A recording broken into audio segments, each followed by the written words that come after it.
Hi, boys and girls. Yesterday we read about fidgety fish, and we learned all about asking questions about the story so that we got our full understanding about what happened in the book from the beginning of the story through the middle and to the end of the story. So, I don't know if you remember this chart that we used a lot back before we began digital learning back at school, but this chart can really help us think about our question words.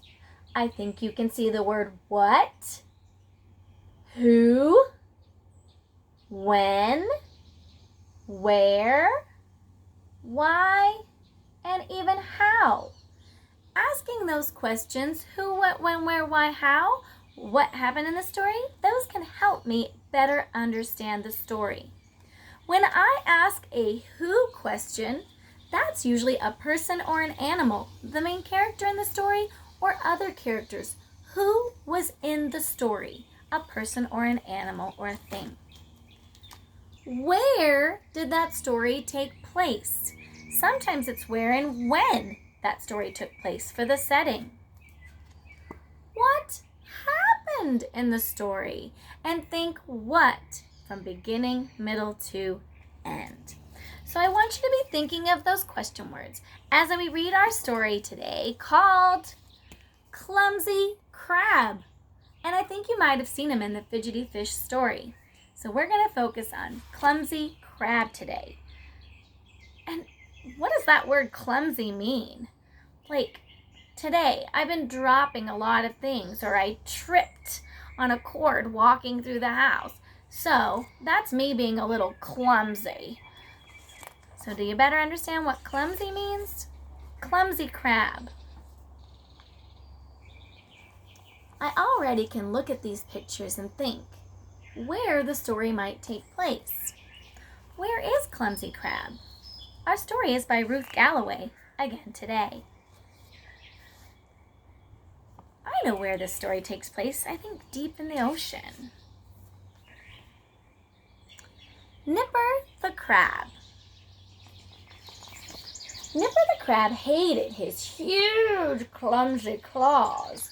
Snip, snap, clip, clap, no matter how hard he tried, they just always got in the way.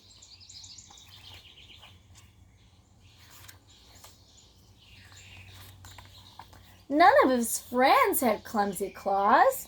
He wished he had tickly tentacles like octopus or jellyfish, or maybe he wished he had flippity fins like turtle and fish.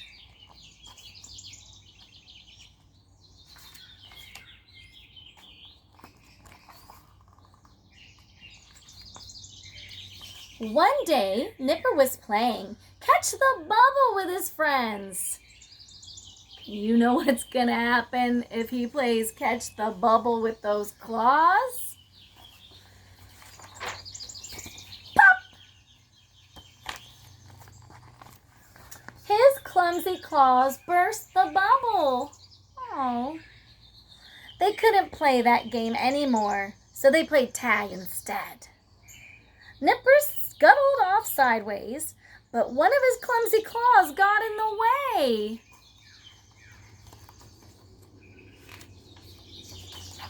Whoa!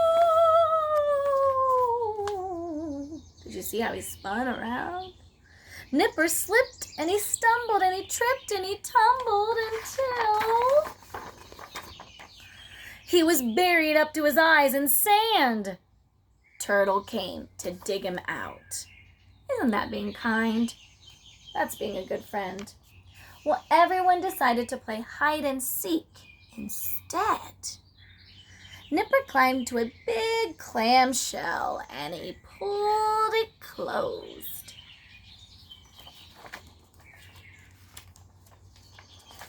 It was the perfect hiding place until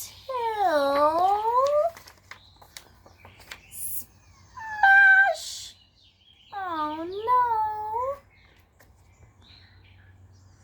Jellyfish picked all the pieces up to the shell. If I didn't have these clumsy claws, I wouldn't just break everything and I'd be good at hide and seek, said Nipper. Don't worry, Nipper, said the others. We'll hide and you can find us. Wow, his friends are so great at giving him ideas and playing different games to try to help him feel better about himself. Well, Nipper counted to 10. Then he set off to find his friends. He scuttled through the sand and he found Turtle. He shuffled under the shells and he found Jellyfish. And he searched up and down and in and out and all around the rocks. But he couldn't find Octopus anywhere. Can you look closely at your pictures and see if you can find Octopus somewhere? He's still searching. Do you see Octopus?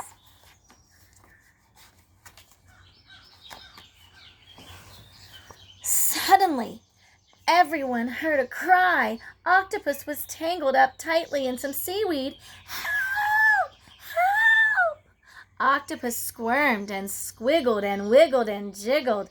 Turtle and Jellyfish tried to help out, but the knots just kept getting tighter and tighter. Nipper had an idea. Do you know what that idea might be? Poor Octopus is all tangled up and he can't get out. But Nipper has an idea.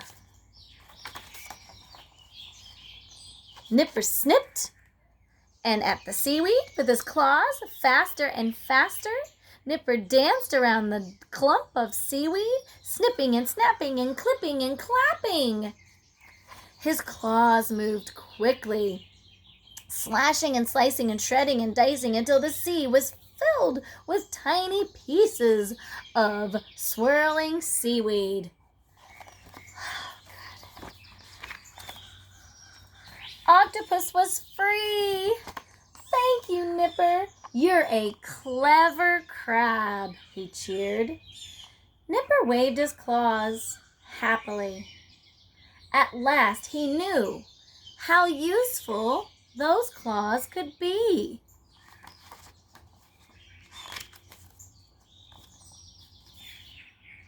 And they all went back to playing games.